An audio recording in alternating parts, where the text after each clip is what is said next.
Salam saudara sekalian, bersyukur untuk hari ini kita bisa ketemu lagi. Kita akan belajar untuk hari ini yaitu mata kuliah liturgika. Kita masuk dalam pertemuan keempat, jadi kita sudah belajar pendahuluan, lalu sejarah liturgika. Pertemuan ketiga itu adalah unsur-unsur liturgika.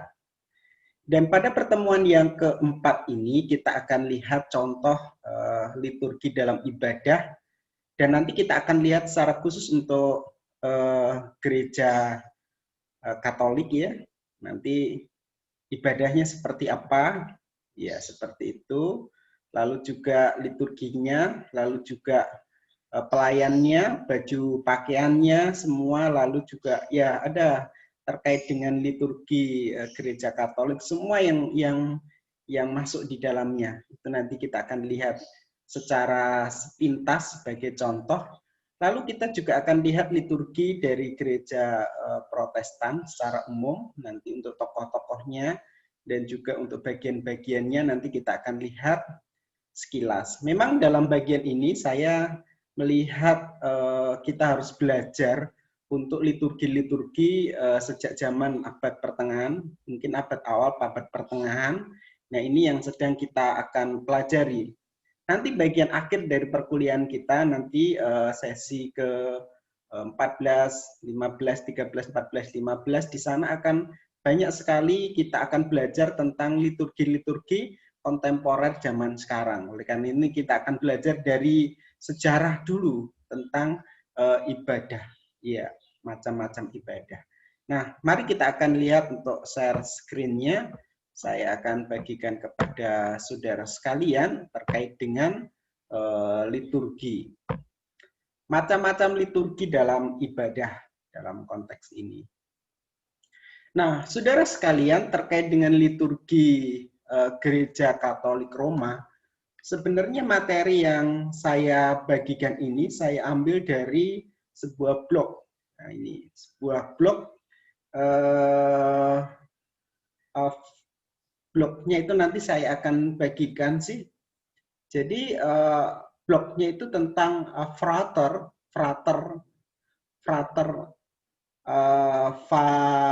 apa ini? Kok kurang jelas nih. Ya, Frater Xaverian, ya, org. Jadi Frater Xaverian org.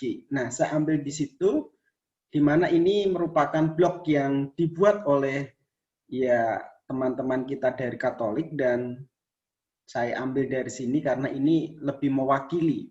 Nah, seperti itu. Jadi dari blog Frater Xaverian org ya, liturgi dalam gereja Katolik. Nanti saya akan bagikan linknya ke saudara untuk bisa belajar lebih jauh.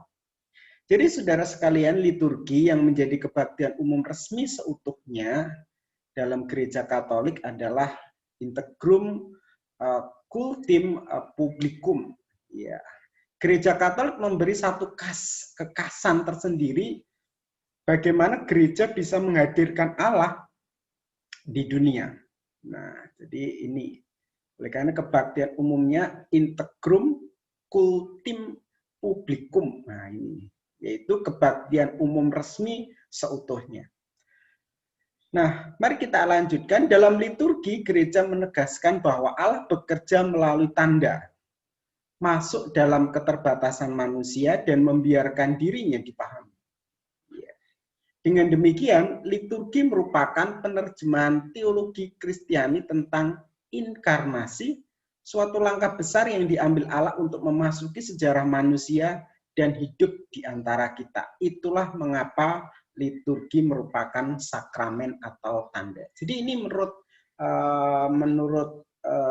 blog itu, dan ini menurut gereja Katolik, bahwa gereja menegaskan bahwa Allah bekerja melalui tanda. Nah, ini. Oleh karena itu, liturgi ya merupakan sakramen atau tanda. Ini dalam konteks ini saya melihatnya. Nah, terkait dengan liturgi, liturgi mengakar dalam tradisi. Nah, bagi gereja Katolik, Nah, sesuai dengan bagian ini bahwa ada 3 tradisi yang mempengaruhi liturgi Gereja Katolik. Nah, ada 3 tradisi yang mempengaruhi. Yang pertama itu tradisi Yudaisme.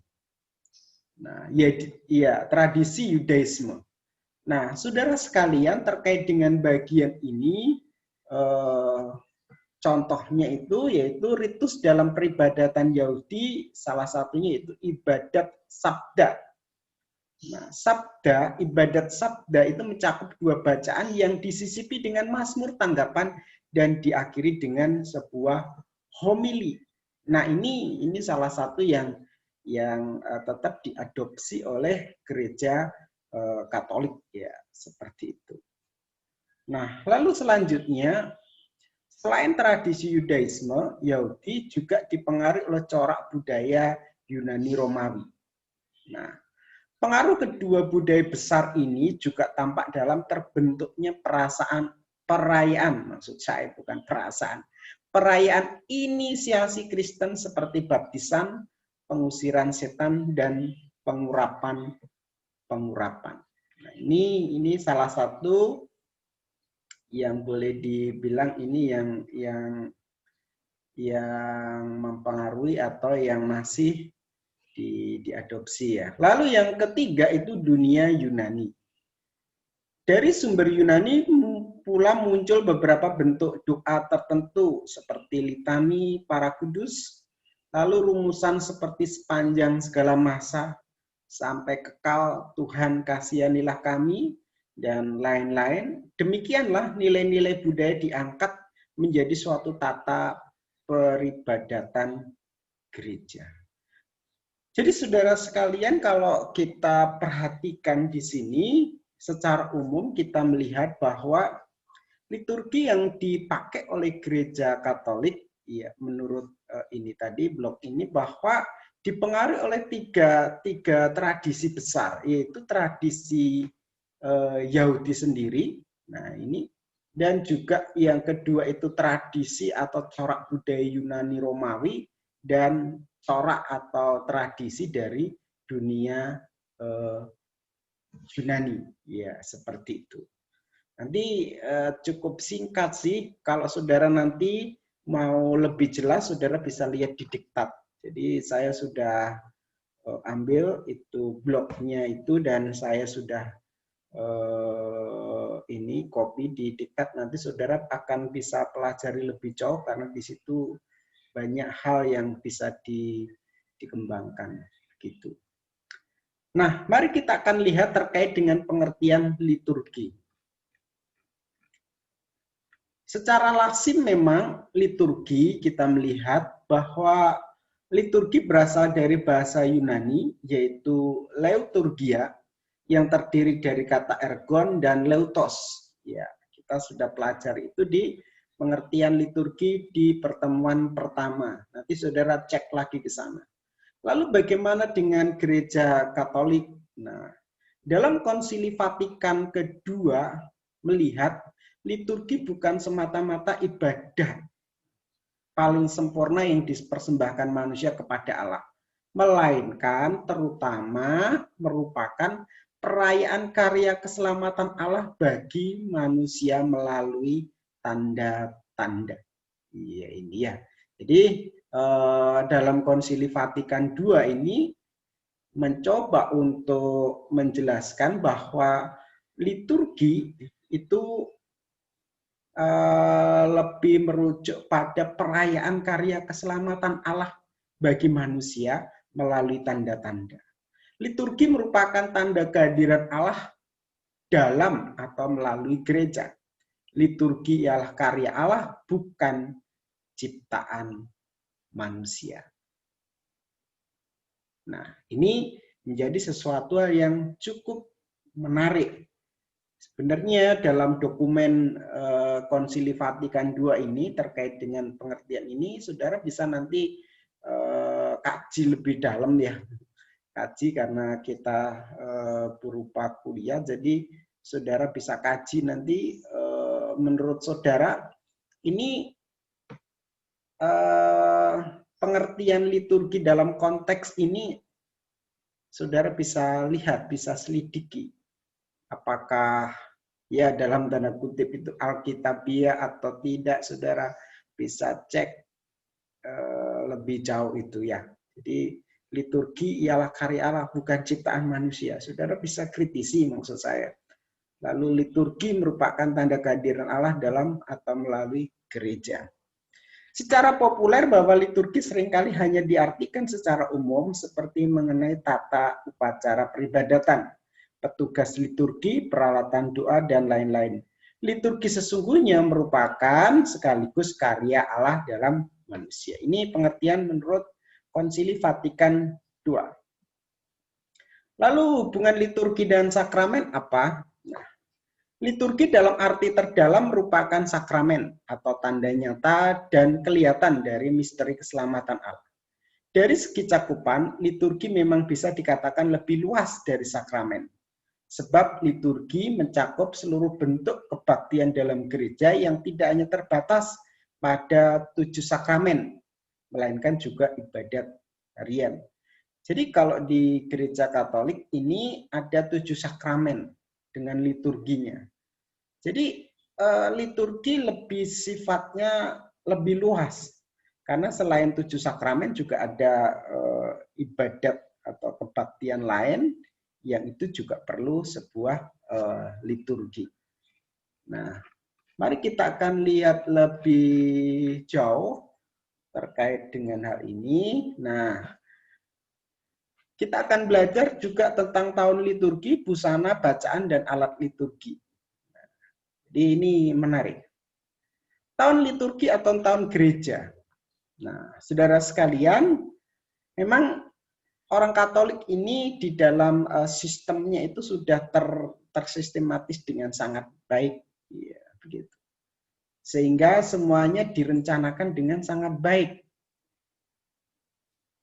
Nah, di gereja Katolik itu ada tahun liturgi atau tahun gereja. Nanti di dalamnya itu sudah diatur sedemikian rupa untuk semua pelaksanaan peribadatan, perayaan, dan semuanya. Nah, untuk gereja Protestan mungkin ada ya, cuma jarang saya memperhatikan gereja-gereja Protestan, jarang yang memiliki tahun liturgi atau tahun gereja yang terencana dengan baik seperti gereja Katolik ya, seperti itu.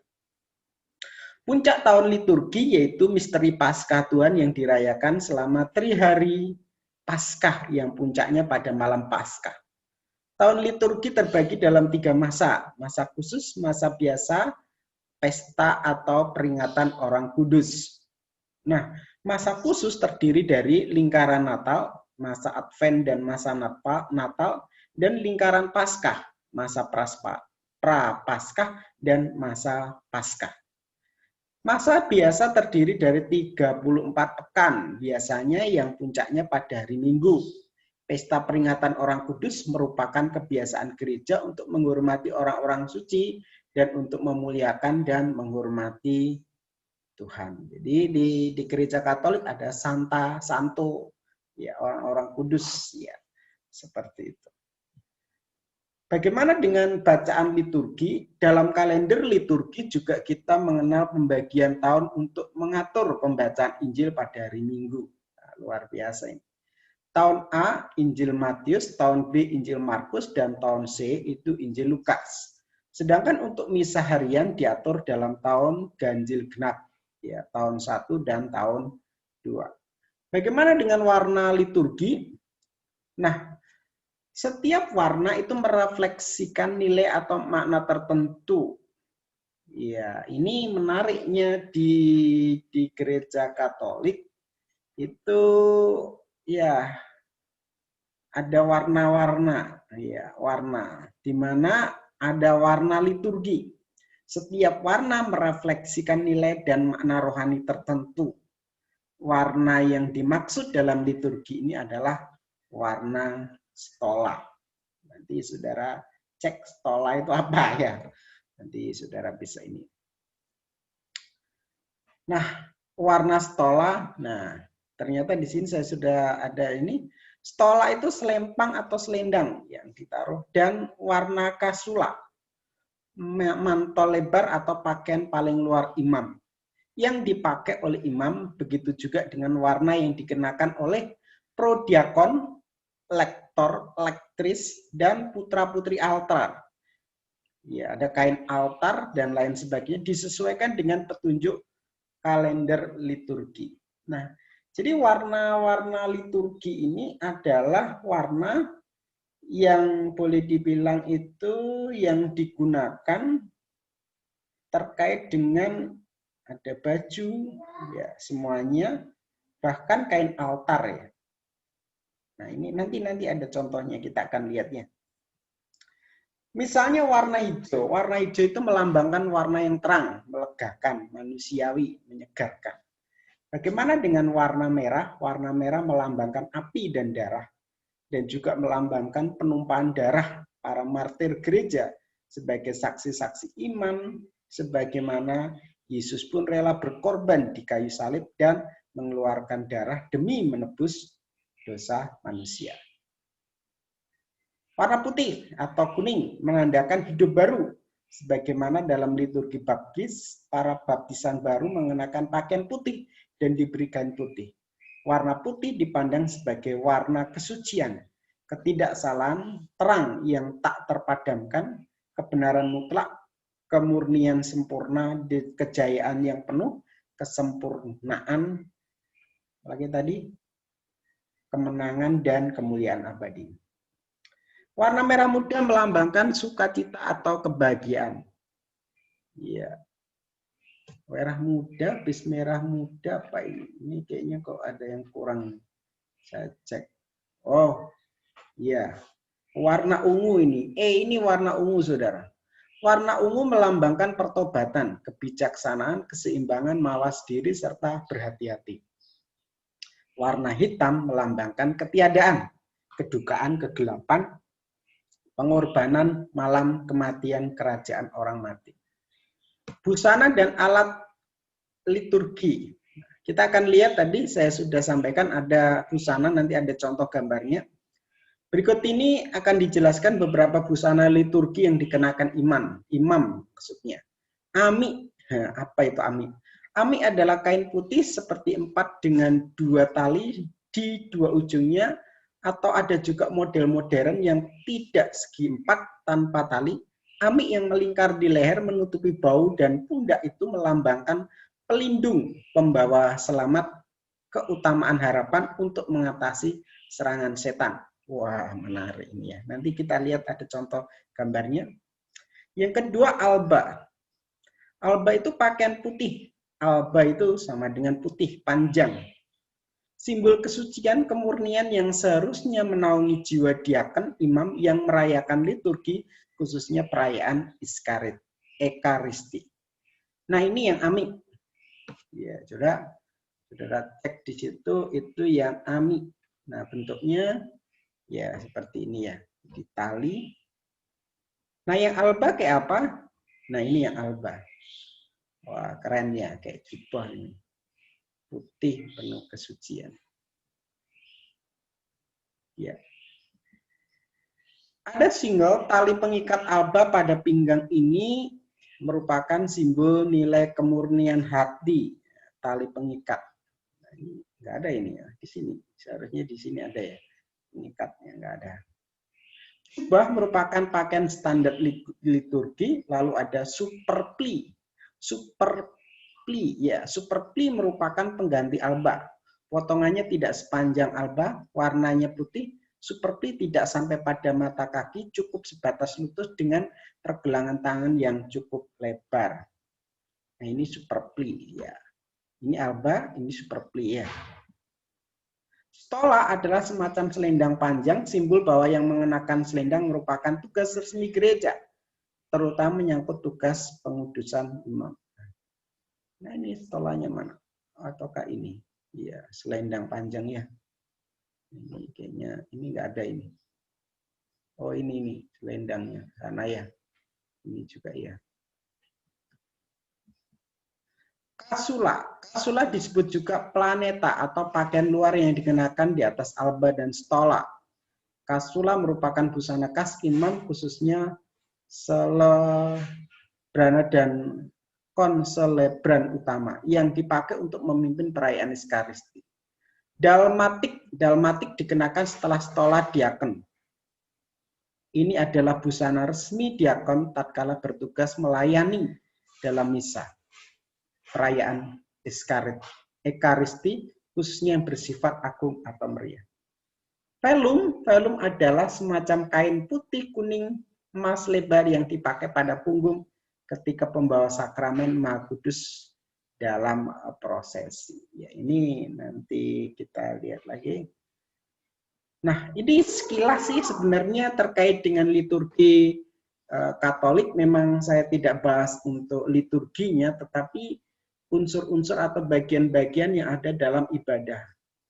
Nah, untuk liturginya nanti memang kemarin kita sudah lihat untuk macam-macamnya ya. Jadi itu terkait dengan hal-hal macam-macam ibadah ini contoh saja sih seperti ini.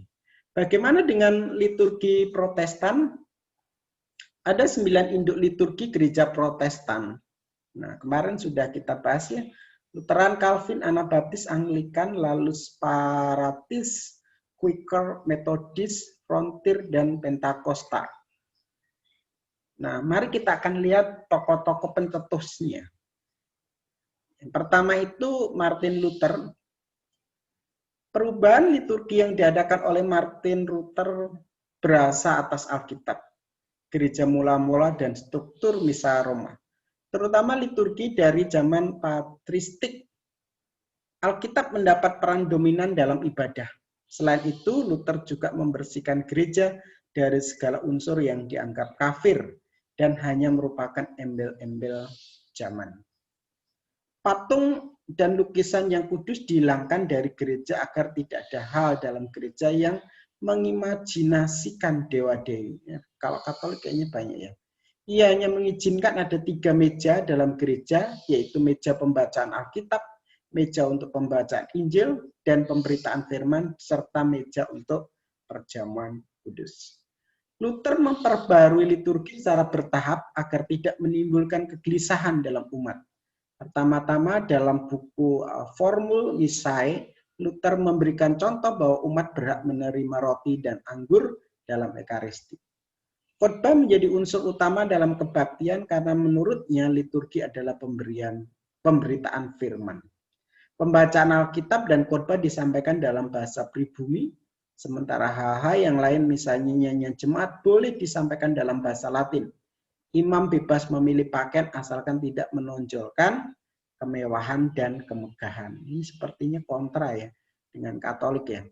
Luther hanya memperbolehkan hari Minggu serta hari raya Tuhan, yaitu hari Natal, Paskah, dan Pentakosta. Ia menghapus perayaan dari hari raya para kudus, Santoral, secara bertahap. Menurut Luther, pemberitaan firman Tuhan inilah yang menjadi pusat peribadatan.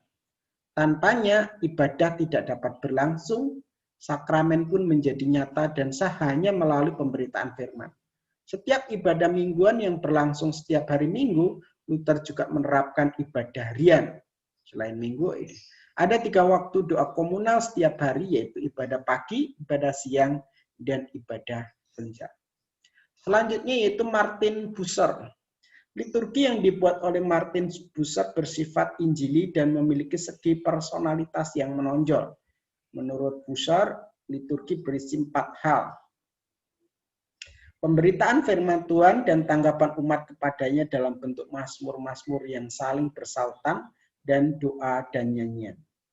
Peran Roh Kudus ditonjolkan secara aktif dan terlihat melalui khotbah yang mengena sehingga mendorong pertobatan. Selain waktu khotbah, umat bebas berdoa dan memuji tanpa dikekang oleh tata cara yang kaku. Gereja harus menjadi persekutuan kasih harus mendasari segenap kehidupan orang percaya. Menurut Bucer ya. Bucer menerbitkan buku liturgi yang berjudul Grand An Ursa. Ini bahasa Jerman ya. Der Neurgen and den Nachmal den Haren. Nah ini kayaknya susah bacanya, ini bahasa Jerman. Ini Grun ya. Grun Ursa. Ya, nanti kita belajar lagi, ini bahasanya agak susah. Dasar dan alasan pembaruan dalam perjamuan malam Tuhan. 1524. Isi liturgi buku tersebut adalah sebagai berikut. Ketika umat datang untuk beribadah pada hari Minggu, pendeta mengingatkan mereka untuk mengaku dosa dan berdoa. Setelah itu pendeta memanjatkan doa bersama umat dan memberitakan pengampunan dosa bagi mereka yang percaya. Setelah berdoa singkat dan membacakan kitab tertentu, umat menyanyikan mazmur-mazmur pendek dan nyanyian dari kidung pujian. Yang kedua, umat menyanyikan dasa titah dan nyanyian lain, lalu pendeta membacakan Injil dan khotbah. Umat menyanyikan pengakuan iman, disusul dengan doa syafaat bagi pemerintah, iman, kasih, dan anugerah untuk selalu mengenang kematian Kristus. Pendeta mengingatkan untuk merayakan perjamuan Tuhan dan mengenangkannya. Pembacaan Alkitab mengenai perjamuan Tuhan dari Injil Sinoptik dan 1 Korintus pasal 11. Pendeta memecahkan roti dan menuangkan cawan minum untuk mengenang Tuhan, sementara umat menyanyikan nyanyian jemaat. Pendeta menutup perjamuan dengan doa singkat dan berkat serta mengutus umat untuk pergi dalam damai Tuhan. Kelak Singli yang memperbarui liturgi ini dengan membersihkan dari unsur-unsur Katolik Roma. Yohanes Calvin. Calvin melakukan penyusunan tata liturgi dengan nyanyian jemaat di Strasbourg. Bersama teman-temannya, ia mengembangkan liturgi yang dibuat oleh Martin Bucer. Pada tahun 1540, Calvin menerbitkan sebuah liturgi yang disebut dengan liturgi Strasbourg. Salah satu sumbangan Calvin terhadap liturgi gereja reformasi adalah unsur yang disebut dengan votum. Kalimat votum disebut oleh Calvin sebagai adjutorium, berbunyi sebagai berikut. Pertolongan kita ia dalam nama Tuhan yang menjadikan langit dan bumi. Liturgi modern, ciri khas dari liturgi pada masa kini adalah upaya penyesuaian liturgi dengan budaya lokal. Proses ini melibatkan kontekstualisasi, inkulturasi, akulturasi, dan adaptasi terhadap budaya setempat. Selain itu ada juga gerakan liturgi yang berusaha membuat penyesuaian liturgi secara oikumenis. Nah, seperti itu. Ini contoh-contohnya ini, ya, liturgi yang kontekstual. Nyanyian Taisse. Nyanyian ini berasal dari komunitas yang berasal dari desa Taisse, Prancis. Nyanyian Taisse memiliki bentuk seperti model liturgi di biara. Liturgi Taisse berbentuk rangkaian nyanyian-nyanyian. Iringan musik untuk nyanyian Taisse menggunakan berbagai alat musik yang harmonis, namun khidmat bila dimainkan, seperti trompet, flute, organ, dan gitar. Gerakan liturgis. Gerakan liturgis dimulai dengan usaha untuk kembali pada norma ibadah mula-mula. Tujuan utama dari gerakan ini adalah untuk melahirkan liturgi yang sepola. Gerakan pembaruan liturgi dari gereja reformasi dipelopori oleh Eugene Berger, Wilfred Monod, Richard Paquire, Jacques van Almen, William Maxwell, dan James White. Ini tokoh-tokohnya. Liturgi 5. Liturgi 5 adalah sebuah liturgi okumenis yang dibentuk berdasarkan deklarasi 5 yang dilaksanakan di kota Lima, Peru, 1982. Liturgi ini disepakati secara doktrinal oleh gereja anggota Dewan Gereja Dunia yang dibuat oleh Mark Asturians, salah seorang anggota dari kelompok Taisse. Liturgi 5 digunakan secara luas serta diterjemahkan ke dalam berbagai bahasa sejak penggunaannya di sidang DGD pada tahun 1983 di Vancouver. Ya, selesai. Ya, jadi saudara sekalian, sebenarnya apa yang saya jelaskan ini bukan macam-macam liturgi, agak sedikit mengarah kepada ya bentuk-bentuk liturgi dan hal-hal terkait dengan peribadatan di gereja. Jadi bentuk-bentuk liturgi dan hal-hal yang terkait dengan peribadatan di gereja. Oleh karena itu tadi di gereja Katolik itu juga dibahas mengenai warna, mengenai baju dan seterusnya.